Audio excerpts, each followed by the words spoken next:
Tezliklə bütün problemlərini arxada qoyub daha yüngül və şanslı dövrə keçəcək bürclər bunlardır. Oğlaq, uzun müddətdir yorulduğun hər mövzuda yol açılır. İş, pul və ailə məsələləri ard-arda rahatlayır. Tərəzi, gərginliklər azalır, münasibətlər və pul enerjisi düzəlir.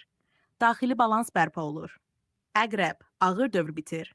Xüsusilə şəxsi həyat və maddiyyatda güclü dönüş nöqtəsi gəlir.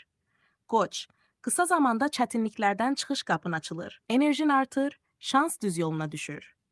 Balıq, üzüntülər yüngülləşir, yaxşı xəbərlər dalbadal gəlir. Ev, ailə və pul sahəsində rahatlıq. Əlbəttə, şir və buğa da yaxın günlərdə rahatlığa keçəcək bürclər sırasındadır. Sadəcə onların dəyişimi biraz fərqli şəkildə işləyir. Şir. Şirin problemləri əsasən insanlarla bağlı gərginliklər və gecikmiş planlar idi. Tezliklə, münasibətlərdə anlaşma yaranır, gecikmiş işlər yoluna düşür, pul axını daha stabil olur. Şirin rahatlıq dövrü, qəfil xəbər yeni imkanla başlayacaq. Buğanın ağırlıqları son zamanlar daha çox pul, iş və fiziki yorğunluq idi.